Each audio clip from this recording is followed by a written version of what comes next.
The next myth. No one would want to attack your system.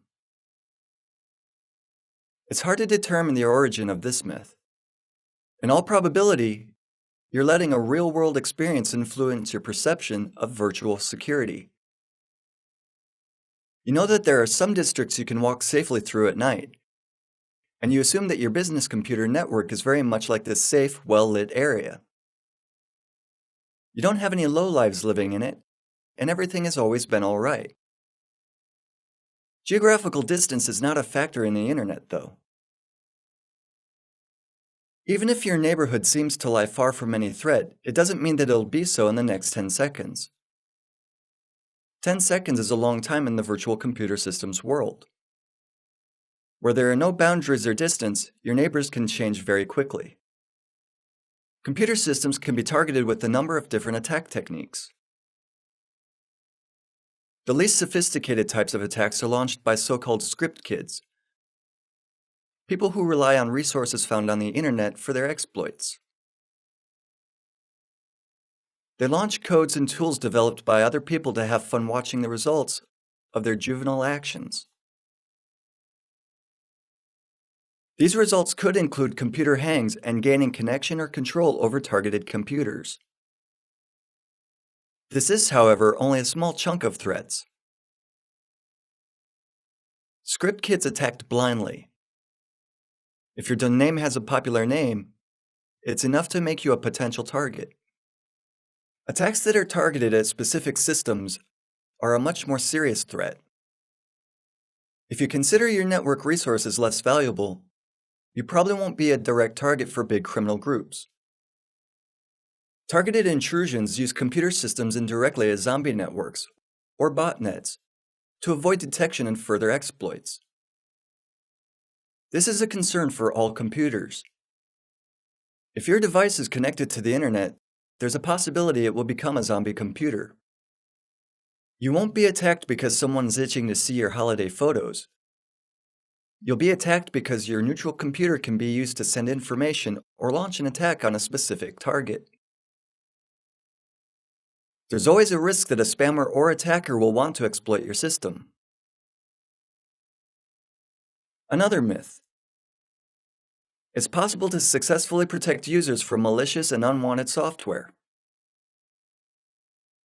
Computer system administrators should set up a system in a way that protects users from running unwanted software. How can this be achieved? You can only protect users through antivirus software.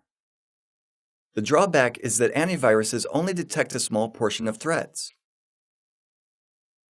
There's still a high risk that an unaware user will launch on his computer a malware file compiled for specific needs.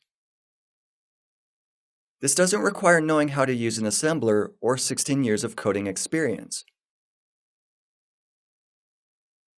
All you need for this is to read a few articles on the internet and choose a pre-made tool. If administrators were strict, security-wise, and blocked access to all software, this would essentially replicate the scenario from the first myth. The system would be more secure, but it would also be less functional. And you can't afford to decline in the functionality. Firewalls protect computers from all remote attacks, is another of our myths. You can see in the bottom part of the slide how a firewall looks from the standpoint of your computer system. The picture shows names of protocols in the rungs. We're interested in two of them. The first from the bottom is UFBP, abbreviated from Universal Firewall Bypass Protocol, which is slang for HTTP. The HTTP protocol has a secure variant as well, HTTPS, also known as HTTP Secure. Why are they represented in this way in the picture? The majority of firewalls filter traffic based on port numbers or sessions, and both methods are completely ineffective. It's easy to send protocols other than HTTP through port 80. All peer-to-peer applications do it. That's why port 80 is open by default on firewalls. Port 443, a secure version of port 80, is a curiosity. It allows you to pass all sorts of data through firewalls. This works both ways, as we'll discover in following modules, and also disables the monitoring of traffic. Administrators won't pay any attention to it because the data will be encrypted and, as a result, unreadable. The data will all look the same, whether it's encrypted credentials of lawful users who visit a bank page, or if it's a remotely downloaded customer database. Firewalls have long ceased to be an effective protection measure against remote attacks. They're still important, however. Although they can't fully be relied upon, they still play their part in the protection scheme.